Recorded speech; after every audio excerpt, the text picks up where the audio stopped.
Qu'est-ce que c'est la Marseillaise? C'est un hymne. C'est l'hymne national. Qui représente la France. C'est l'hymne qui représente la France. C'est l'hymne national. Bravo. Et ça a été fait quand? Pendant les matchs de foot et pendant l'équipe de France joue. C'est vrai qu'on la chante pendant les matchs de foot au début.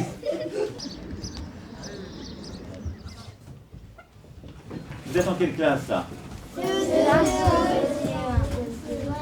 CE1 et CE2. Ici, vous donnez l'exemple parce que vous innovez. Et donc, c'est partout sur le terrain ce qu'on doit développer. C'est de la haute couture, hein, si je puis dire. C'est de savoir comment on organise les choses, on rebascule telle classe sur tel établissement pour maintenir, comment on va mutualiser les moyens. Le balai de l'Élysée est agréable et confortable.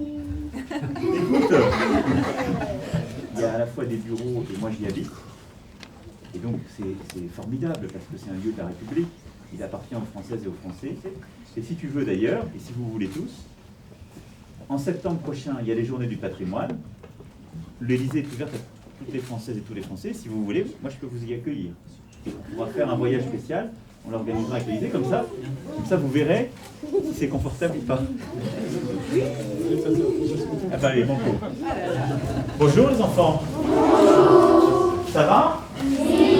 Donc là c'est CM1, CM2. Ça veut dire que tu as 8 huitièmes. Et il y en a combien qui sont coloriés? D'accord, donc vous apprenez du coup les fractions. C'est le début ou tu en as déjà appris? On a déjà appris, mais c'est des entraînements en fait. Comment je les salué là? Qu'est-ce qu'ils font?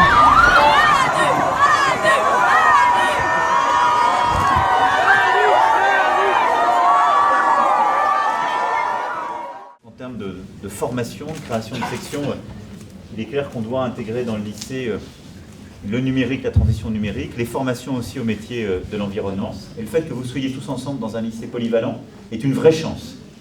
Pour moi, c'est très important. Vous êtes en quoi? En première ES. Et vous savez ce que vous voulez faire un peu par la suite?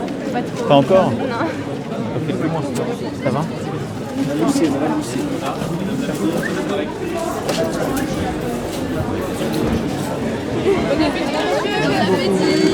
Notre histoire, c'est que les ouvriers ont tout fait pour que leurs enfants deviennent des employés et qu'ils passent ensuite dans le tertiaire, etc. C'est ça l'histoire de l'évolution des 30-40 dernières années. Et donc, les gens se disent, si notre gamin va vers un métier d'artisanat ou va vers un métier industriel, ce sera plus dur. Vous savez nullement que ces métiers ont profondément changé. C'est pour ça qu'on a eu ce gros problème sur les métiers et les filières industrielles. Et il y a une seule manière de le combattre, c'est de dédramatiser ces choses-là en créant des passerelles, vous l'avez très bien dit. De dire, tu as le droit de te tromper, tu seras accompagné, mais ça prendra peut-être un peu plus de temps. Mais il y a des chemins buissonniers.